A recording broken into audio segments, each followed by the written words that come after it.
Hi friends, so welcome back to the Thailand series. അപ്പോൾ നമ്മൾ day 6 ആണ്. അപ്പോൾ 5 ഡേയ്സ് നമ്മൾ ബാങ്കോക്ക് എല്ലാം കറങ്ങിയിട്ട് 6th ഡേ നമ്മളിപ്പോൾ വന്നിരിക്കുന്നത് വേറെ എവിടെയല്ല, പട്ടായ വരുമ്പോൾ മാക്സിമം നിങ്ങൾ ബീച്ച് സൈഡിൽ തന്നെ സ്റ്റേ നോക്കുക. ബീച്ച് ഹോട്ടൽ, ബീച്ച് റിസോർട്ടൊക്കെ അവൈലബിൾ ആണ്. അപ്പോൾ നിങ്ങൾക്ക് അവിടെ സ്റ്റേ ചെയ്യാം. അപ്പം ഞങ്ങൾ ഇവിടെയാണ് സ്റ്റേ ചെയ്തിട്ടുണ്ടായിരുന്നത്. അത്യാവശ്യം അടിപൊളി റൂമായിരുന്നു. അതേപോലെ തന്നെ ബ്രേക്ക്ഫാസ്റ്റ് ഒന്നും പറയാനില്ല. അതിൻ്റെ ഒരു സെപ്പറേറ്റ് വീഡിയോ ഞാൻ ഇടുന്നതായിരിക്കും കേട്ടോ. അപ്പോൾ നമ്മൾ റൂമിൽ വന്ന് ജസ്റ്റ് ഒന്ന് സെറ്റിൽഡ് ആയിട്ട് ഫ്രഷ് ഒക്കെ ആയിട്ട് നേരെ ഫുഡ് കഴിക്കാനാണ് പോയത്. കാരണം ഈ ഹോട്ടലിൻ്റെ സൈഡിൽ തന്നെ നമുക്ക് കേരള റെസ്റ്റോറൻറ്റ് ഉണ്ട്. അപ്പോൾ അത് ഇന്ന് ഫുഡ് കഴിക്കാൻ വേണ്ടിയിട്ട് പോയത്. അവിടെ നിന്ന് ഫുഡ് കഴിച്ചിട്ട് നമ്മൾ നേരെ പോയത് പട്ടായ ഫ്ലോട്ടിംഗ് മാർക്കറ്റാണ്.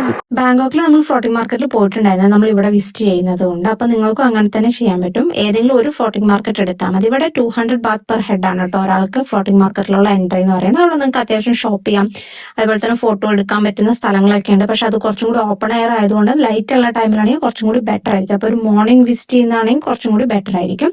ഇതിനുശേഷം നമ്മൾ നേരെ പോയത് നമ്മുടെ പട്ടായയുടെ മെയിൻ ഏരിയ ആയിട്ടുള്ള സ്ട്രീറ്റിലോട്ടാട്ടോ, വാക്കിംഗ് സ്ട്രീറ്റിലോട്ടാണ് പോയത്. ഇത് നമ്മുടെ റൂമിൽ നിന്ന് ഓൾമോസ്റ്റ് ഒരു 1 കിലോമീറ്ററോ 2 കിലോമീറ്റർ അത്ര ഉണ്ടായിരുന്നുള്ളൂ. നമ്മൾ ടുക് വണ്ടിയാണ് യൂസ് ചെയ്തിട്ടുണ്ടായിരുന്നത്. അതിന് 10 baht or 5 baht per head കൊടുത്ത് തന്നെ നിങ്ങൾക്ക് ഫുള്ള് ആ ഒരു ഏരിയ ഫുള്ള് കവർ ചെയ്യും കേട്ടോ. ഇതെങ്ങനെയാണെന്ന് വെച്ചാൽ ഒരു സൈഡിൽ നിങ്ങൾക്ക് സീ ആണ്, അവിടെ തന്നെയാണ് ഫുള്ള് സ്റ്റേ ഒക്കെ വരുന്നത്. എല്ലാ ഹോട്ടൽസും റിസോർട്ടൊക്കെ ആ സൈഡിലാണ് വരുന്നത്. പിന്നെ വേറൊരു street food area, shopping area ഉണ്ട്. പിന്നെ മെയിൻ ആയിട്ടുള്ള ഈ വാക്കിംഗ് സ്ട്രീറ്റ് ഏരിയ ഉണ്ട് കേട്ടോ.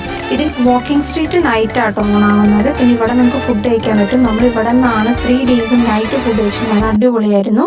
അപ്പോൾ അടുത്ത പട്ടായ വിശേഷമായിട്ട് വരുന്നവരെ ബൈ.